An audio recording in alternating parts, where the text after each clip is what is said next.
Welcome to Beyond the Front Door podcast with Lindy and Rhea at Peak Properties. We are real estate agents in Cheyenne, Wyoming, and we bring you stories that make you laugh, cry, cringe, and inform you. Come on in. We put the real in real estate. Well, welcome everybody to Beyond the Front Door podcast with Lindy and Rhea. You're waving. I love that. We'd like to welcome Dominic Syracuse. Is that how you say your last name? To the show today. So hey, well, thanks for having me. It's so cool. So really quick, we should announce for anybody that didn't see, Lindy and I became chamber members. Hey! With the podcast. Yep, with the podcast. Yep, so we attended a luncheon and got ourselves a little plaque, and we're official now, I guess, or something. Congratulations, that's awesome. Thank you. Now we really can't quit. Now we're in. You're We chamberly. did it for 2 years, but now we feel like we're good. Yeah. Exactly. You're chamberly obligated. Chamberly at this point. obligated. Yeah. You're chambered down. Well, we on Sunday celebrated the 2-year anniversary of our first episode, which was... Oh my gosh. Yes. So congratulations. Actually, thank you. December 7th was the first episode we did with your mom. And then I think after that was then then our first non-connected guest was Sheriff Kozak. Oh, so, wow. Yeah, he was our very first. We were trying to get a celebrity. Yeah. The two most powerful people in your world. Your mom and the sheriff. Right. The two. For sure. Exactly. For sure. I get it. Yeah. Yes. So anyway, last year we celebrated with a big party, and this year, the holidays and everything just kind of got away from us, but we celebrated by becoming chamber members, and we have some exciting things planned this upcoming year, so we're really looking forward to everybody staying with us. That's fantastic. And, yeah. Congratulations. That's so great. Thank you. We appreciate that. So you are up to some big things yourself. So yeah, so you're our next celebrity. You're our next celebrity. Well, I don't know about that, but I am, so busy. Yes. Well, we're wondering actually if you could just start off and tell us a little bit about yourself, like where you came from, what you. I came from my mother. Okay. That's good and news. then That's good news. It's true. I'm born and raised here in Cheyenne. Okay. Local guy. Although I come, like my dad, I was telling you before cameras were rolling, I'm super duper Italian. And my dad's from New York. My last name's Syracuse. So growing up in Cheyenne, everybody thought I was part of the witness protection program. And you just went with it. I was like, yeah, that's, no. That is a very, how would you call that, notorious way to enter Yeah, exactly, into, exactly. No, but yeah, I grew up here my whole life and always been involved in theater. The Cheyenne Little Theater was like my home when I was a little kid. I'm kind of the adult poster child for ADD. Okay.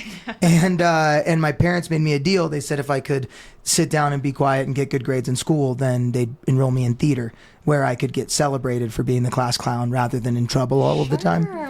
So that's very smart of your parents. They were amazing. And so I started doing plays when I was like 8 years old at the Little Theater, and I never stopped really. I mean, high school, middle school, I went to college for theater at UW, and then I went all over the country, from New York to Chicago to Los Angeles, studying theater and performance and acting and that kind of thing.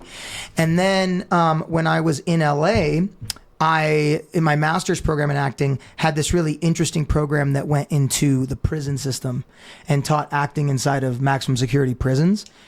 And interesting. Yeah, I was like, I gotta do this.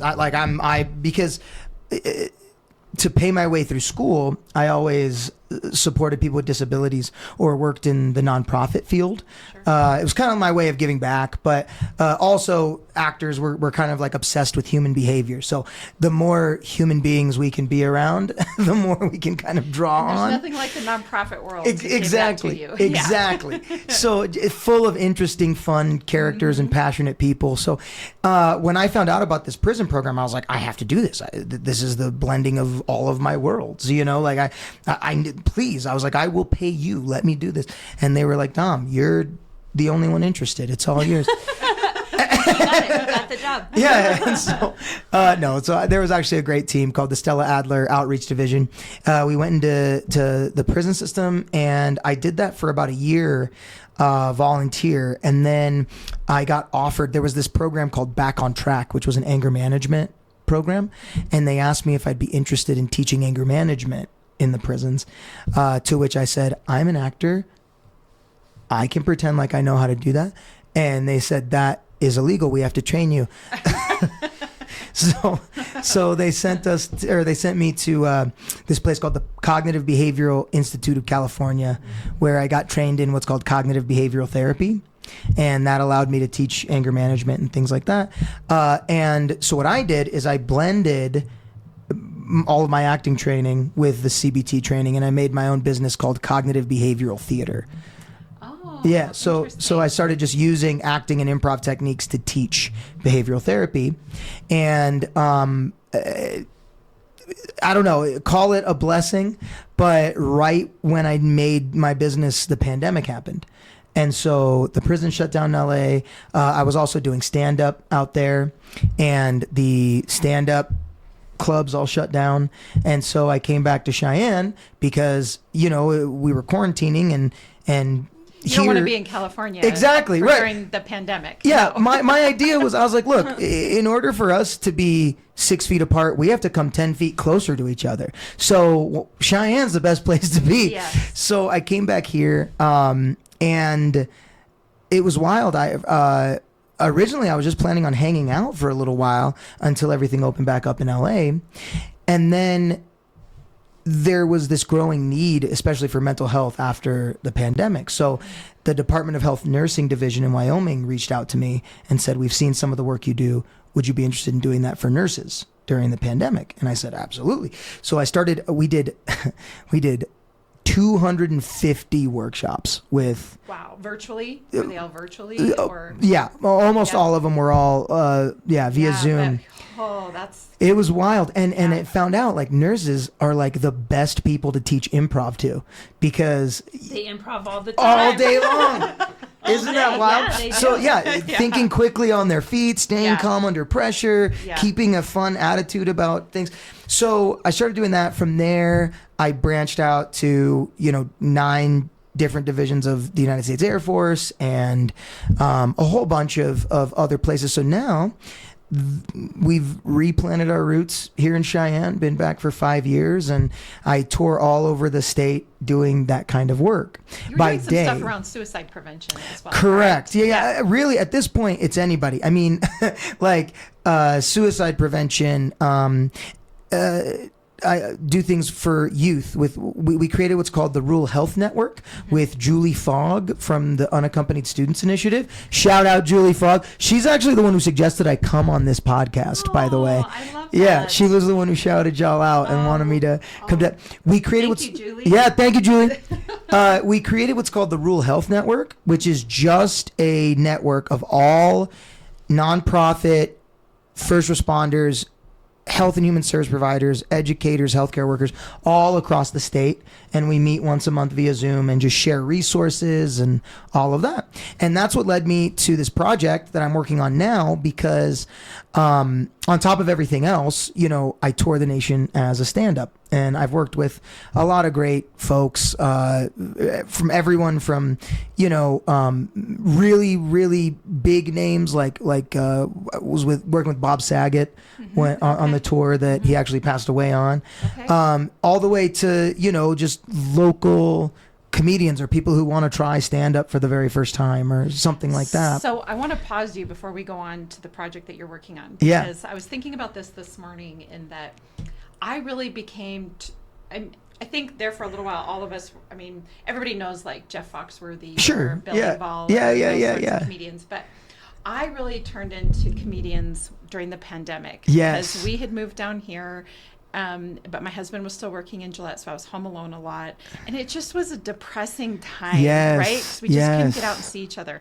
So I turned to Netflix, to all the comedians Yes. that were on Netflix, and found laughter as just a good way to get through it. Yeah. But when we talk on this podcast about jump stories or about grit and resilience, boy, I think comedians have to be at the absolute like top of the rung in terms of grit and resilience, because what I've come to learn, and I've been studying this for a while, mainly just because I love comedians, and I love to, when you talk about, when you start to develop a lifestyle, like some people go to concerts, right, or they tour breweries, yeah, or whatever it is that they do. I really love going to see comedians. Awesome. And it's partially because, first of all, I just love humor. I think it does a lot to help life. Yeah. Right? Absolutely. You're talking about meeting with nurses and EMTs. That lightheartedness goes a really long ways. Well, you know, right? Yeah, just to kind of interject, first of all, yeah, about resilience. We'll get into that in a second. Yes. But, you know, what's funny is when I did get the call from the nurses at first, you know, being an actor with acting training, you know, I'm certified to teach behavioral therapy, but I'm not a licensed therapist. You know, all my degrees are in acting. I don't have degrees in psychology. So I kind of had this like chip on my shoulder. So when the nurses had our first initial Zoom meeting with the Department of Health and them wanting to bring me in, I thought I really had to show them I knew what I was talking about, you know? So I was like, I was throwing all this psychological jargon at them and all, you know, neuroscience. I'm like, I just really want to lower your cortisol levels. But I asked them, I said, what would you like from me? And I'll never forget, the head nurse was just like, we heard you could make us laugh. Yes. You know, could you please, she's like, we have not laughed in a minute. A while. Can you just come in and make us laugh? And I was like, that I can do. You know, that part's easy. So that's awesome. Yeah, so that's kind of where that starts. So you're totally right, and I feel you on that. Yeah. Because when you really look at comedians, and if you listen to any comedian tell their story, they have been traveling and doing clubs for years. Years. We talk about this. Also, if someone booed me, I'm done. Yes. That's the other thing. You have to be able to handle rejection. Oh, yeah. And so I'm going to tell you, my husband and I, for our anniversary, we went down to the Comedy Fort. Yeah. And I'm like, I don't know any of these comedians, so yeah, who knows? This is a crapshoot. Yeah, could be good. Right, could be the worst night ever. Yeah. And so anyway, I think there were a lot of couples our age that were there for the same reason. Like it was a date night. Yeah. Right? Absolutely. Well, the comedians that were in there that night were much more, their message was much more towards like the Gen Z population. Sure. So, as you get with younger comedians. Yeah. So what was happening was each comedian kept saying, boy, you guys are a tough crowd. And they crowd. Yeah. And then they kept saying, because what would happen is everybody would laugh and then just stop instantly. Like it didn't linger. Yeah. And they were commenting on that too. And I felt so bad for them. But and their jokes, I think were just fine if for maybe not the 6 o'clock crowd. We were the 6 o'clock crowd. Yeah. Clearly there's a different crowd from 6 o'clock to 9 o'clock. But anyway, my point being is that I have become very familiar with a lot of really great comedians around the country. And when we have people on here that are starting a business or something and it takes a year or 2 years or 5 years or 10 years to start your business, I would just say, take a look at a comedian that is literally traveling the country doing this for dollars, hundreds of dollars maybe, and facing rejection, facing awkward audiences, the whole thing, and still continue to keep going. And the other thing too, if you listen to all of them talk, they'll be, and you included, I'm sure you'll have to comment on this, but they'll say, like, an idea forms in their mind around a joke, and then they fine tune it in front of audiences. So you know fully well it's not always going to land or it's going to be rejected, but you're not worried about the rejection. You're trying to figure out how to tweak it to get it to the point where you've got that lingering laughter and not just the... Anyway, so I just want to really emphasize my respect for comedians, because... That makes... Oh, man, if only you were my parents. No, I'm just kidding. That's a joke. My parents are unbelievably supportive. supportive. Yes, My mom has always been supportive. My father is now supportive that I'm making money. Yes. Because that's what dads want you to do. Yeah, They don't want to pay for you anymore. They want you to pay for yourself. Yeah. My dad all the time. I don't know about this. I don't know about this. I don't know about this. Yeah, hey, yeah. I just got this huge gig. Paid a lot of money. He's like, well, keep doing it. You know. Yeah. There's but- a relenting in this. Exactly. No, everything you said is totally spot on. It's really funny because doing stand-up comedy, as far as emotionally, was the single scariest and most difficult thing I'd ever done in my life. So it. what actually started me in stand-up, interestingly enough, was, as I said, I've trained my whole life to be an actor. That's what I really want to do, and always have been passionate about. But I've always had the funny gene. Now, I've always known how to Make people laugh. or pull a laugh. Are you a middle child? Anywhere. I am. Okay, there we go. I have 8 siblings, and I am dead in the center. Yeah, it's always those middle children. Exactly. Yep. So Yes. my whole life I've always known kind of how to pull a laugh.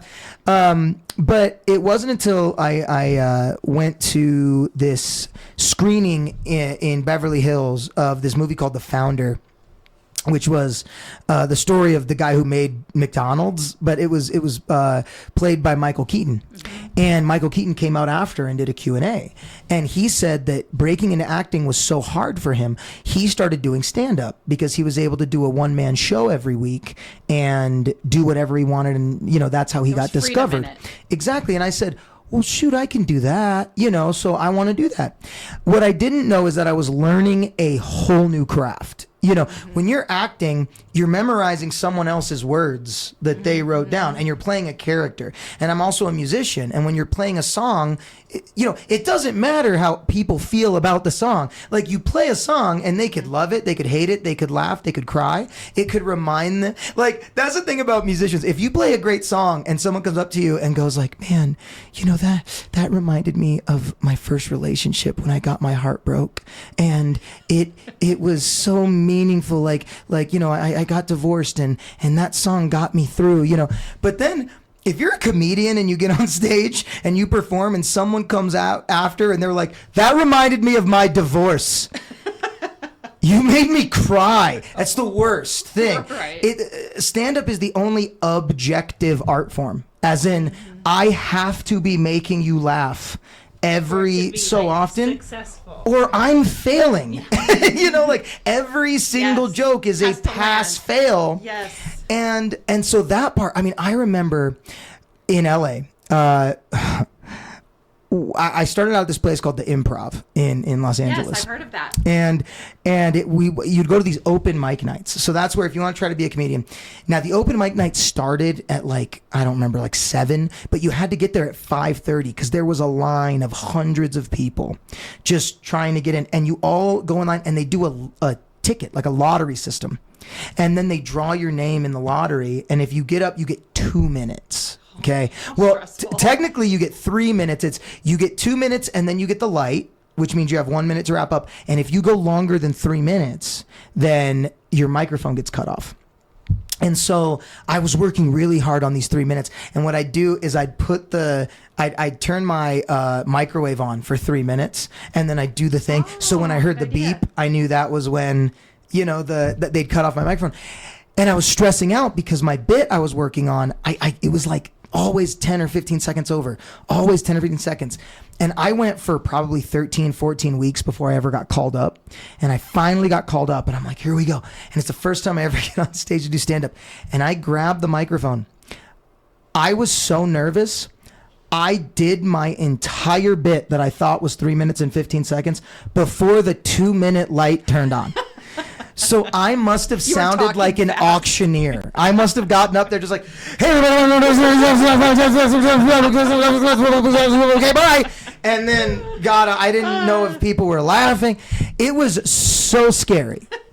And the funny thing is, I kept doing it over and over and over. And, when you start out, all you care about is, can I make these people laugh? That's all. Can I make you laugh? Because it's sort of like your validation. Exactly. Right? Well, and you also just don't want to go up there. You have 2 minutes and just have nothing. You know, the whole goal is to make folks laugh. And it was very difficult for me. And after a couple months, I kind of gave it up. I was like, I'm not good at this. And then I watched Eddie Murphy do an interview. I think it was on the Comedians in Cars Getting Coffee with Jerry Seinfeld. And he asked Eddie Murphy, like, how come you haven't done stand-up in so long? And Eddie Murphy said, because it takes too long to get an hour worth of material. He said, what you have to do is you go to an open mic with 10 jokes in mind, and he's like, only one of them works or two of them works. And then you keep the ones that work, and then you have to go, okay, back to the drawing board and try to figure out those other jokes. And you keep doing that until you've built up an entire hour. He said it would take him a year to build up an hour of good material. And then I went, oh, that's how it's done. Right. That's what open mics are for. The perspective.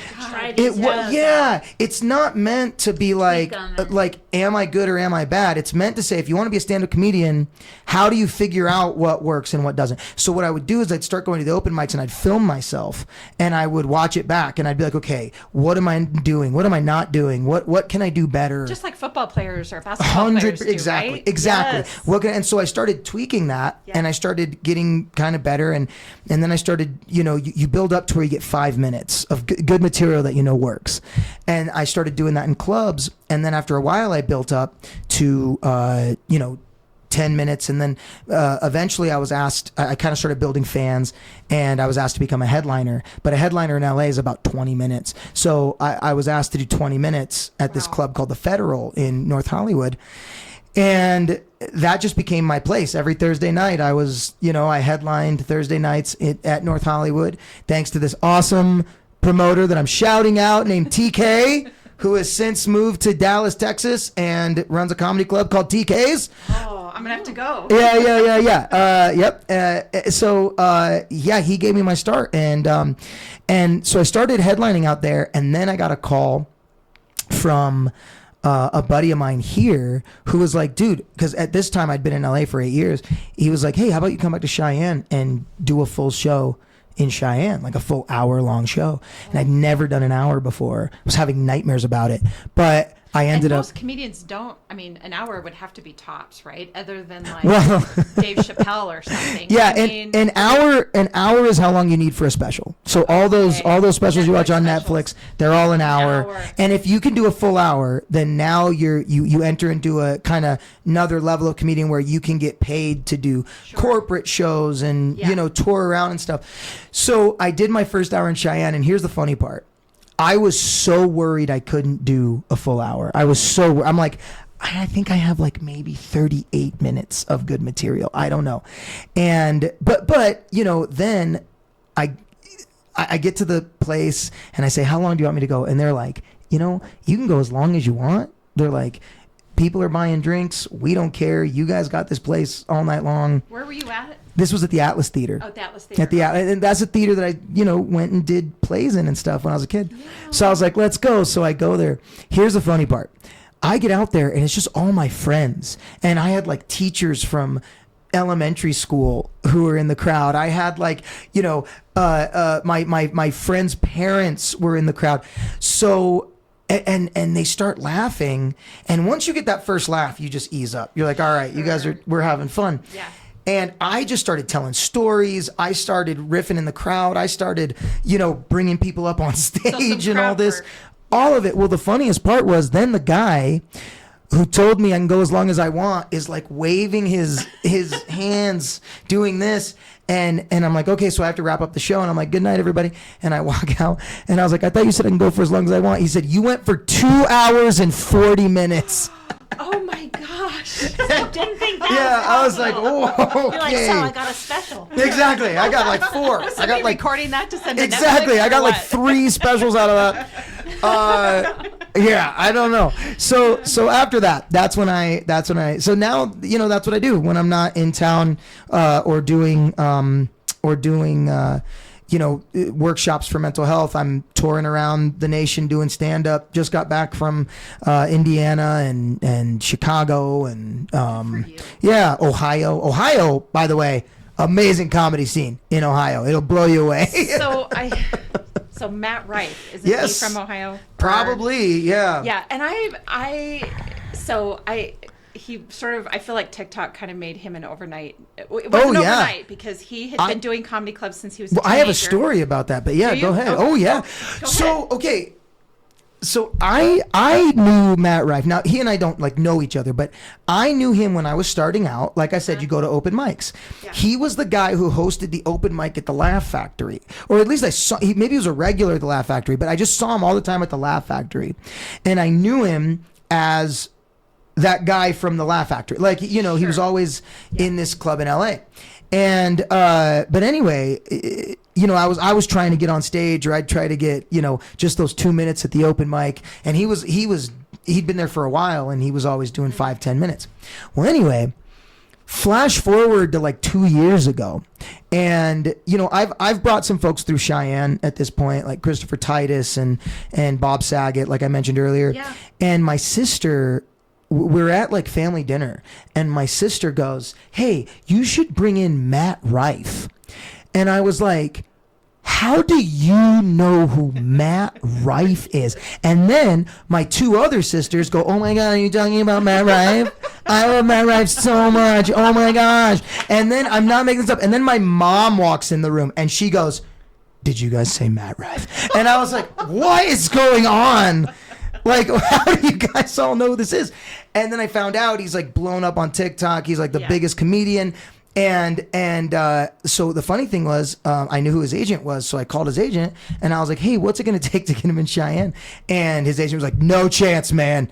He's like, "He's only doing arenas. He like for the next 2 years, dude. Like huge." So I was like, okay, but anyway, that's my Matt Rife story. What you're saying about that, I saw him right as he was on his upward trajectory on TikTok. Yeah. And all I could think of, because a lot of women I know, or like you could see all the chatter of women wanting to go see him, and all I could think to myself is, I can never go to one of his shows. I would feel like a cougar sitting in the audience because he's young. Yep. And his audience is young. I would like, my husband's like, "I want to go see him," because I actually think he's going to be at Red Rocks this summer. Oh, exciting. I think. Yeah.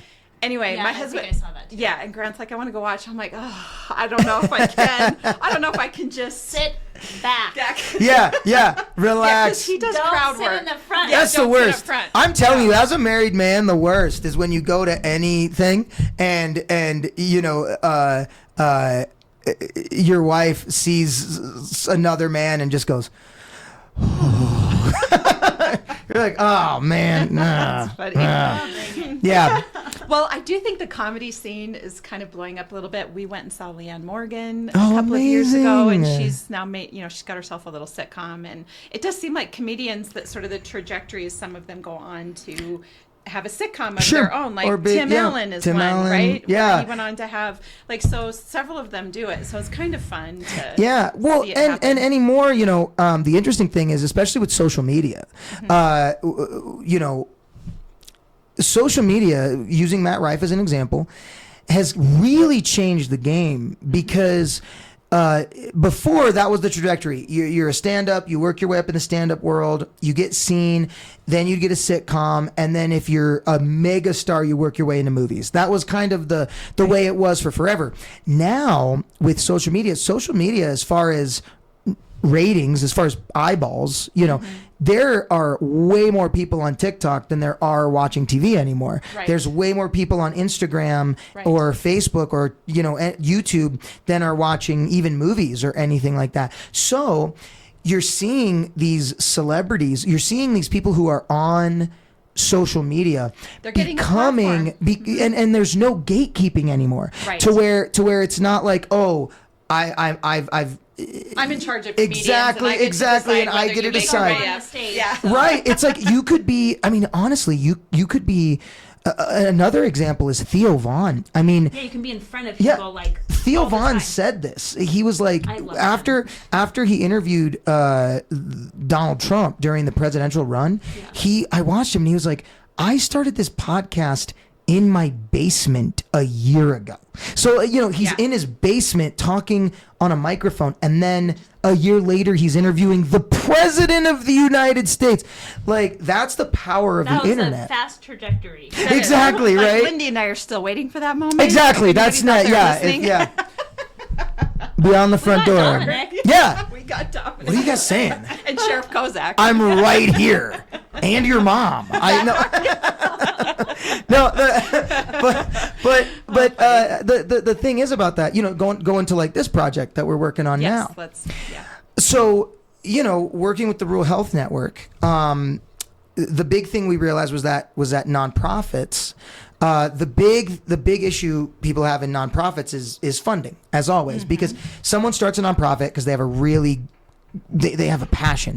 They want to help in the community in some way, whatever it is. I want to help with homeless youth. I want to help with mental health. I want to help with dogs. It doesn't matter what it is, but you start a nonprofit, and then you realize you're only allowed to spend 1/10 of your time doing the actual thing because everything costs money. So now you just have to spend all your time fundraising. Yeah. And that's really difficult. And then also when you start getting successful, you hire employees, you only have what's been donated. So you get employees, and it's like, you have these employees doing the hardest work imaginable, working with homeless populations or people in addiction, people in crisis. And they're like, I hope that you can do this off of $11 an hour and no benefits, because that's the sacrifice they're making. And so we were like, well, I do all this stand-up comedy. I have all these connections in the stand-up world. How about we put on a stand-up show once a month and give all the proceeds to nonprofits? I just love this concept. Yeah, just excited bring in friends, and it originally it started. We had done them before. I had done one with the Camilla Shelter before. I had done one with USI, which is the Unaccompanied Students Initiative. I had done a handful here and there, and the Met in town used to have a monthly comedy show that they had. I went to a couple of them. Yeah, they would swing by, but it kind of got discontinued after a while, and so I thought, well, what if we brought that show back? The show at the Met, only did it for nonprofits, and nonprofits can kind of treat it as a gala, but we'll make it open to the public. So Cheyenne gets a comedy club once a month, yes, and I love it. but all the proceeds go to a good cause. And all of a sudden, all these people jumped on. Then Casper is interested, and we're going to do it at the Rialto Theater, and then Laramie's interested, and so what we're going to do is you're going to become a full statewide tour. It is. So every month we're going to start third Thursday in Casper at the Rialto, do it for a Casper nonprofit, come down to Cheyenne, Friday night Cheyenne, and then Saturday in Laramie. And in Laramie, it's this wonderful little venue called The Collective. The woman who owns the Collective, her name is Sarah. She's awesome. And her husband's name is John. He's the videographer for Red Rocks. So he said, how about we film it? How about we make a whole social media channel called Comedy That Cares, and we film it and release it the same way they do Dry Bar, the same way they do Don't Tell Comedy, and then we'll make Comedy That Cares, and the proceeds from that will continually fund nonprofits too. So now we've made this full on tour, and so that's starting in 2026. Well, we're ready to do the kickoff, and just in the comedy world, how it works is I'm talking to comedy friends about it, going, hey, bring him in, you should come on this day, and they're like, where is it? And I'm like, it's in Wyoming. It's fine. It's fine. It's fine. You'll be fine. You'll be okay. Well, one of my buddies goes, oh, he's like, I'm really good friends with Dude Dad. Who lives in Fort Collins, and he's like, right? he lives in Fort Collins. Yep. He's like, you should hit him up. And I was like, oh, I watch his content. I love his content. I didn't know he lived in Fort Collins. And so I reached out to his team, and they were like, yeah, he'd love to do it. He'd love to come and do the show, especially because it's, for charity. They're like, the problem is he sells 1,000 tickets a show. I mean, he's about to go on a big theater tour where he's doing arenas and stuff like Him that. and his wife doing that Together, yes. Okay, And they're okay. doing like, it's going to be so cool. It's like stand up and music and skits. Yes. And it's like a full comedy experience. Well, but the point is, I mean, they're about to kick off a nationwide tour where like you're looking at 2,000 seats a show. Wow. And I was Good like, for them. Yeah, it's like, amazing. Where are we going to fit all these people Exactly. that will want So to yeah, come? and I'm going, oh no. So I was like, okay, well, so I was like, I think we're gonna have to do this at the Civic Center, And so we announced the show at the Civic Center. It's already half sold out. I know. I need to get on there Upon today and announcements, get my which is tickets. cool. I mean, Yes. it's really, really exciting. Yeah. And then we still have a month, but they're selling nicely. And then he said, "Hey, let's do it in Laramie too." So I'm officially announcing it right here on the Beyond the Front Door podcast. We're going to the Griffin Theater in Laramie the next day. Oh, yay. And we're gonna do the show in Laramie as well. So that's super exciting. But it's funny, going back to your point, what we're talking about how celebrity has changed with the internet. It's so hilarious because the responses to me announcing Dude Dad have been like literally one or the other. It's either been, oh my gosh, I love that guy, we have to get our tickets immediately. I've had friends who have called and been like, I'm flying in from Illinois to come see it. We're obsessed with him in my house. Yeah. He's amazing. Or like people going like, I follow him around on tour, their show's the best, blah blah blah blah.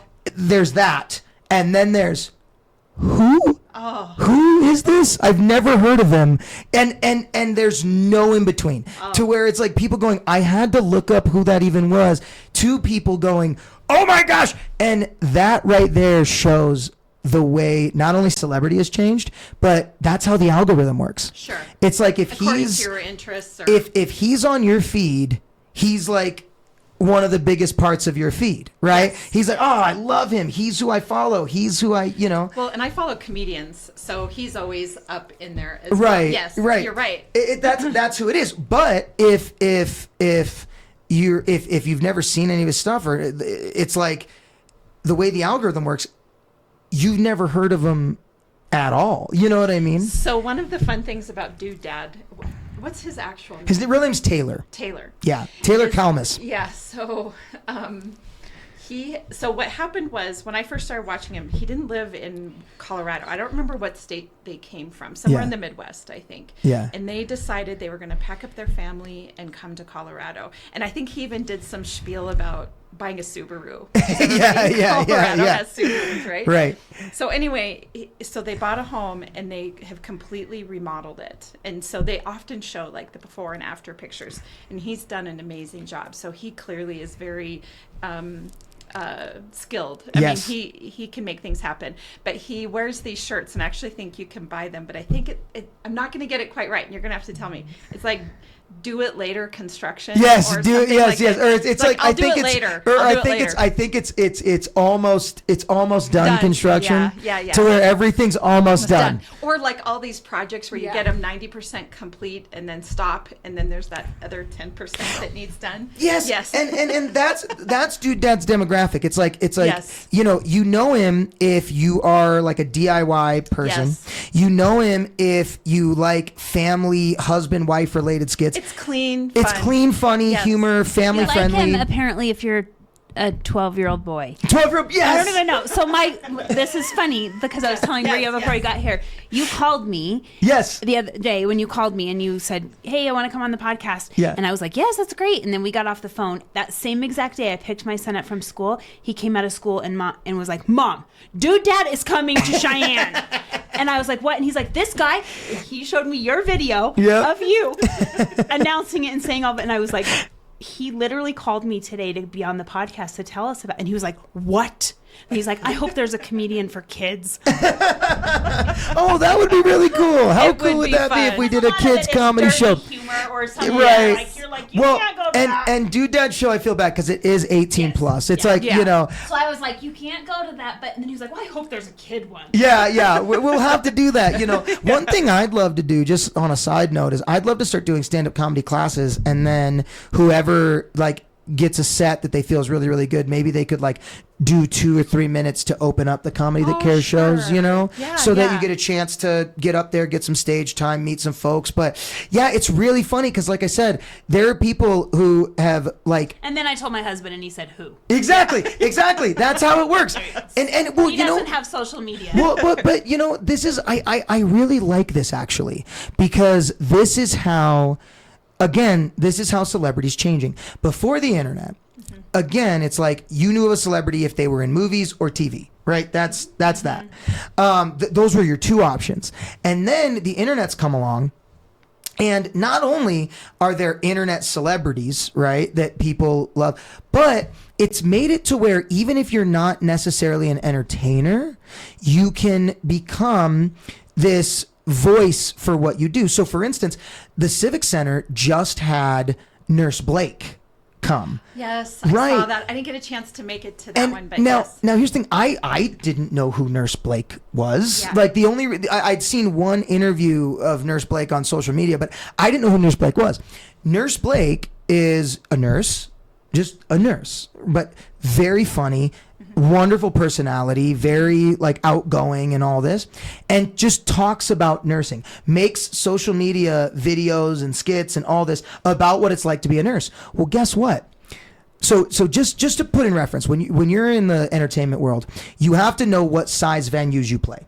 So if somebody reaches out to me and says they want to come to Wyoming, I say, okay, is this a Met show? Is this a Right. Lincoln show? Or is this a Civic Center show? Meaning, if it comes to seated, the Met seats 200 and under, the Lincoln seats 600 and under, the Civic Center seats 1,500. So which we one? wanna fill up. Yeah, We wanna which fill one up. which one are you gonna fill Fill. up, right?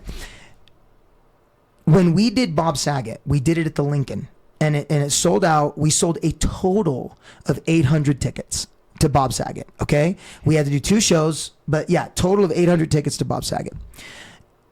Nurse Blake sold over 1,000 tickets, and it was all nurses.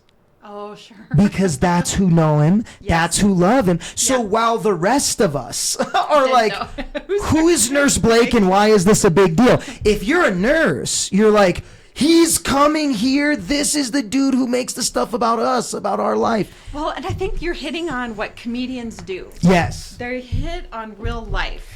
And you're going to find the comedians that connect with whatever it is that you're going through, because I think that we as people just tend to get sort of caught up in our own lives. Like, oh, I'm a teacher, or I'm a doctor, or I'm a nurse, or I'm a realtor, or whatever the case is. And your problems become a part of this little bubble that Right. you live in. Right. And so when somebody comes along and can provide some comedic relief to that, Yes. it's huge. It's Well, absolutely huge. Absolutely. I mean, Yes. it reflects life. That's Yes. what all art is meant to Yes. do, right? Yep. And what's great is when you find somebody who reflects what your experience is. And that's why for Comedy That Cares, so this show at the Lincoln, I'm sorry, at the Civic Center on January 16th for Dude Dad in Cheyenne, and then 17th at the Griffin Theater. It's going to be the grand kickoff of Comedy That Cares. So not only are we going to get everybody there, but we're also going to announce who all the other comedians are that are coming in. Oh. We're going to announce who all the nonprofits are that are going to be benefiting from it. We're going to be, it's going to be just a big reveal. All the nonprofits are going to be there, and they're going to be set up so people can interact with them, meet them, and then we're going to have a great show. It's going to be hilarious. And then, and then we're going to get ready for the monthly shows at the Met. But one of the big things with Comedy That Cares is every single comedian their act is going to match the nonprofit.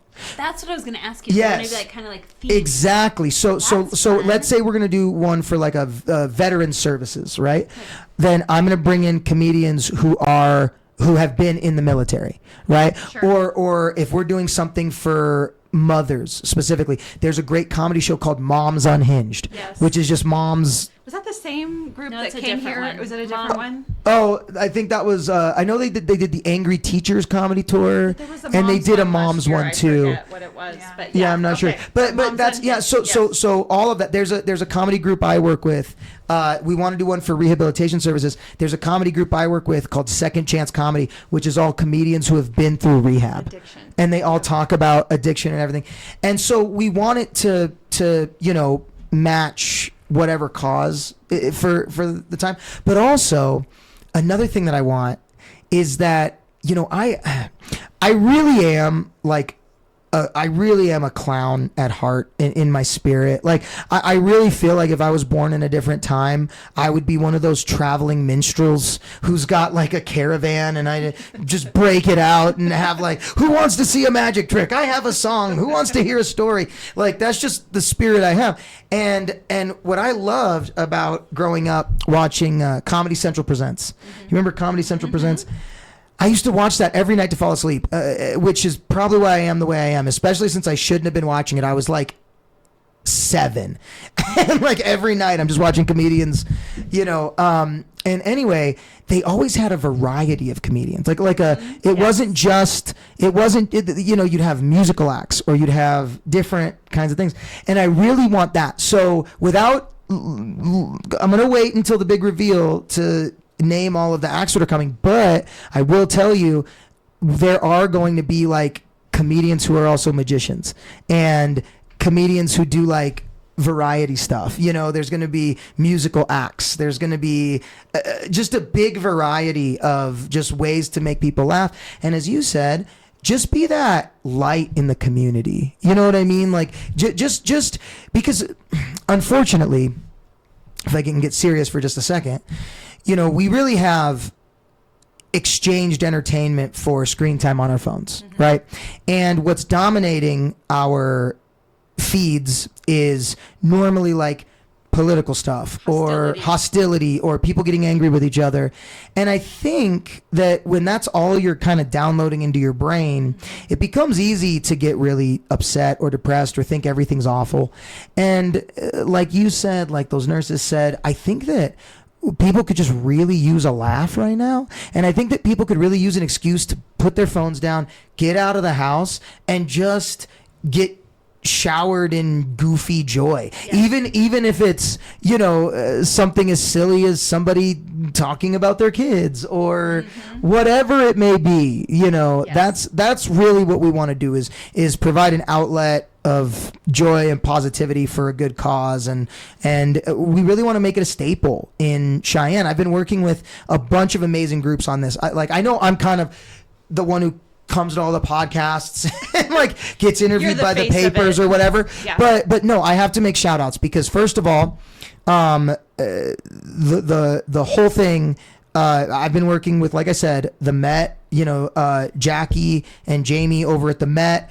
They've been helping with everything, the Rialto Theater, the collective, but also the Camilla shelter in town. We've been talking about this with Robin and Justin and We've had Robin on everybody. Yeah, at the Camilla shelter, we've been talking about this for a year, and the Camilla shelter's been the one who's been like, listen, we want to branch out to other nonprofits. We want to help out other nonprofits. We want to be a part of this. So the Camilla Shelter, not only are they helping cover costs of the comedians and everything, but they're also helping to make sure that some of the smaller nonprofits get the lion's share of the funds that we raise. And then, Julie Fogg at the Unaccompanied Students Initiative, like I said, she's the one who suggested I come on this show.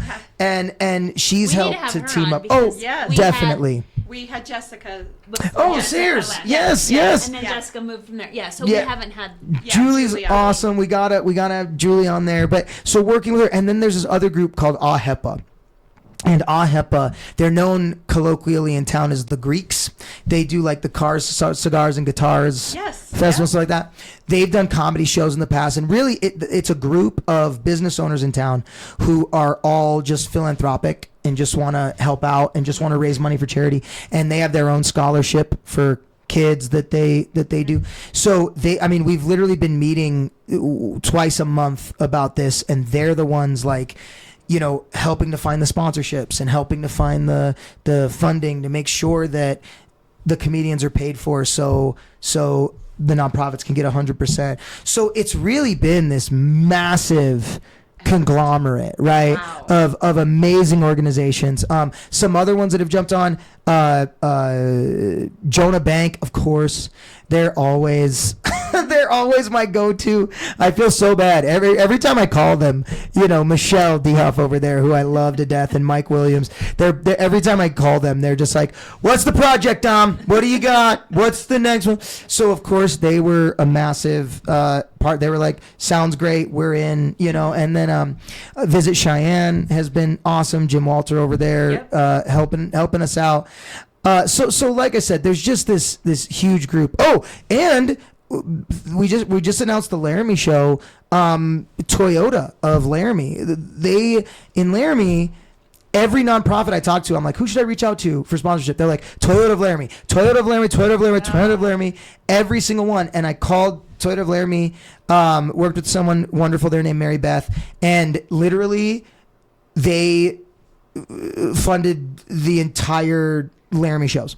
Wow. They literally said, we love it. Here, we will cover the cost of everything in Laramie. And so now 100% of the ticket sales in Laramie are going to be able to go straight to the nonprofits, all thanks to them. So that's incredible. Yeah, so that's the coolest part about it, is that, like, it's as cliche and annoying as this sounds, I really am just like an idea guy. I'm like sitting around like, I have an idea.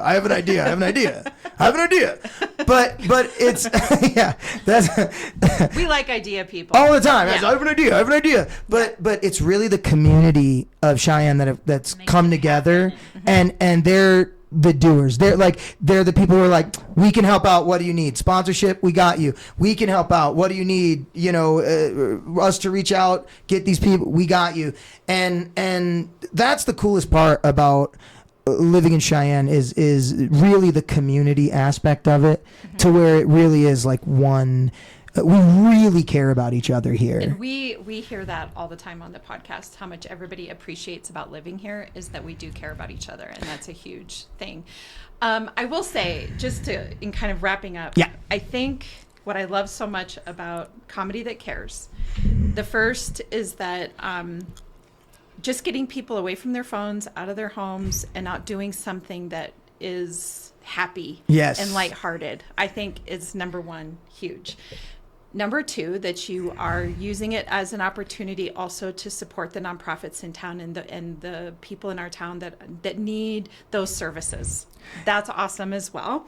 Number three, I just really would love to impress upon everybody that also the ability to just support those comedians that are going out there and giving it their all. They made the jump to have that career, to be out there trying to bring laughter into your lives, and just know that, it sounds to me like you're doing, working hard to bring all the best comedians, or the ones that are going to resonate with whatever message that you're bringing, but like make it a part of your, for lack of a better term, lifestyle. To get out there and support comedians. If you get out there and support concerts, if you get out there and support breweries or whatever it is that you do, adding comedians to the lineup of that is only going to make your life better, in my opinion. And then you're hitting on a whole nother level, which is supporting the people in your community. And yes, and look, I understand that it's way more comfortable on your couch in a blanket. I 100% yes, I get it. I really understand. But I'll tell you, the thing that I live for, my favorite thing in life, aside from my wife and my kids, is that feeling of communal laughter. There's really nothing like it. There's nothing better than laughter at all. Oh it's my sort of like gosh. when you go to like a football game or a basketball game. Yes. Same thing. Yes. Right? When you're looking down the row of everybody that's attending, we're going to go with the Buffalo Bills for this. Yeah. Or the University of Wyoming. Nobody cares if you're red or blue or Right. what you are. Yes. The important thing is that you're there wearing your brown and gold. That's right. That's what right. it all is about. And I think it's this. You're hitting on. It's it right. the same. I thing mean, with comedians. like when, as a comedian, the feeling when you hit a joke and you get real laughter. I mean, you hit it and it just lands. The closest thing I can liken it to is like when you're bowling and the sound of a strike. Not just getting a strike, but that thunderous kind of like sound. It's just, there's nothing greater, but also to be in the audience and laughing, even if I it's just love people's laughs. Yes. Yes. Yes. You can't help but be like, it's so Yes. contagious. Yes. Even if I there's this moment that I go back to. My wife is especially being married to a comedian and touring around with me and seeing comedian after comedian after comedian after comedian. You know, she's like about the harshest comedy critic there is. Sure. And but the funny thing about it is, even we'll be at a comedy club or we'll be at a show and we'll be listening to a comedian and everybody will be laughing and she'll be laughing and I'll turn over and she'll go, he's not that good.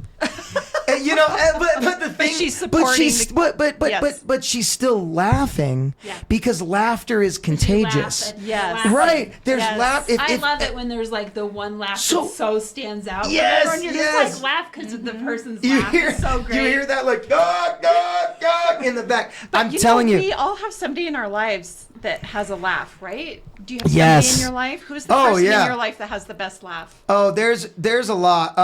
I mean, I can't like pinpoint one, but I know. So I just feel like we all have that person when you hear them laugh, and I just think of mine. Mine is my sister-in-law Laura, and when like she can be anywhere. She could be like, we could be in a building and she's not even near me, and I can hear her laughing, and I'm like, where are you? Yes. I need to find you because you're laughing. It's you know? it's like a yawn. Yes. You know when someone Yes. yawns and then you yawn and you're not even tired? Yes. That's the benefit of like a Yes. good comedy show is even if it's not your cup of tea, even if it's Yes. to Gen Z and you're Yes. like, I don't really like this, but there's laughter and so you're like, I'm still laughing, like I'm Yes. still having a good time. Yeah. Even because it's that human connection. It's Yes. that kind of well, there's thing. some vulnerability there. Exactly. Yeah. Oh yeah, when you're Yeah. if you're kind of like pent up and not worried. I'll tell you this: as a comedian, there's levels of.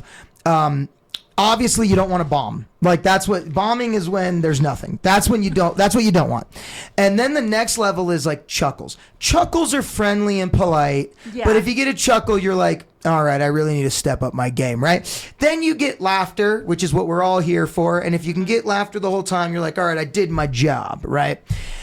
Then there's like real belly laughter. I mean, like when you see people like bend over or you see people start like Or you can't start clapping your their next hands. joke. Yes, They won't because stop. they won't stop. That's like when you're like, oh, here we go. But I will tell you the greatest compliment I've ever gotten ever as a comedian is when there's all these people laughing. I was at a show and I heard one, like the laughter dies and I hear one woman go, I peed. That was the single best moment of my life as a comedian. I was Oh, like, yes. I made a woman pee her pants I've today. made it. I'm Yes, accomplished. exactly. I was like, that right there is the absolute apex of being a comedian. So listen, if you'd like to pee your pants, come on down to Comedy That Cares. It's going to be amazing. Yes. No, but Yes, and the first stop on the tour, or the first is Dude Dad on Dude Dad, January 16th. January Cheyenne 16th Civic at the Civic Center. Center. Now, Get your here's tickets now. Here's what I'll say. The last thing I'll say: get your tickets. There's going to be a big reveal, not just for the nonprofits, but the comedians. I will say there is going to be some surprises when we announce what other comedians are coming, especially if you're comedy fans. And the comedians. Now, here's the way I've put it. We have comedians who are either all the comedians that are coming are either famous or should be famous. That's Awesome. That's the way I put it, because they're either comedians you might have seen on, say, Dry Bar Comedy, America's Got Talent, social media or like, we have some from like Amazon Prime, things like that. They have specials out there. So you might have seen them from there.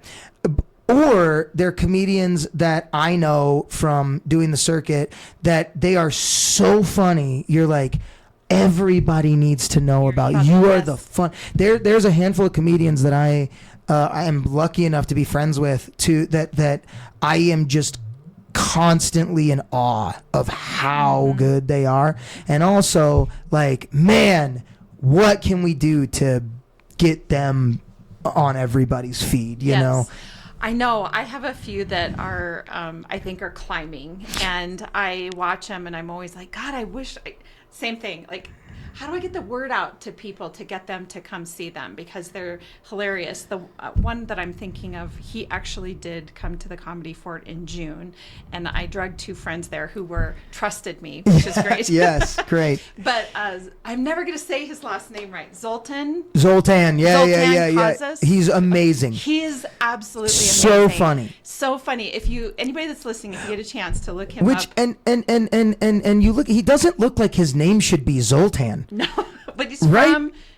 from I'm not sure. He's like international. Like, yes. He's not from the United States. Right. But the bit that got me was he did a bit about whether you're a cat person or a dog person, and I'm never going to land it the way he does, but he says something about how the cat comes in and asks him how he's doing, and then he's like, well, never mind, I don't care, and turns around and walks away. But the way he does it is so funny. And so that was the bit that I shared with my friends to sort of reel them in and be like, you gotta come see him. You gotta come see him. And he ended up selling out like 6 or 8 shows at the Comedy Fort in June, and he is just amazing. And I think, how does he not have a Netflix special yet? Right. I don't understand. How is he? Yeah. Yes. Well, and I mean, it's one of those things where hopefully he does, but also the real name of the game for comedians in the entertainment world, seriously, is he's got fans like you.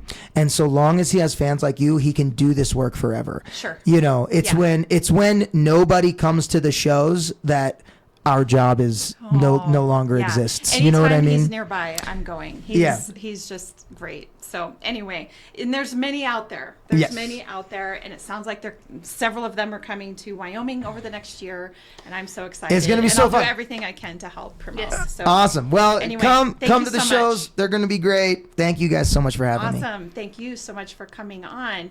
Are we? I like this. Are we going to end in prayer? Yes. I like this. Should we? I'm waiting. This is good. No. This is. Bless you all. Yes. Bless Amen. you all. Amen. I think that's good. For all of our listeners, as you know, Lindy and I are realtors at Peak Properties. So if you're looking to buy or sell, we would love to help you with that. You can find us at sellcheyenne.com, and of course, Beyond the Front Door podcast on YouTube, as well as all of your favorite podcast platforms. Whatever one you're listening on, please be sure to hit that subscribe button so that we can, so we know you're there. And we hope you have a really great day. And be sure to come to this first event on July 16th. Awesome. All right.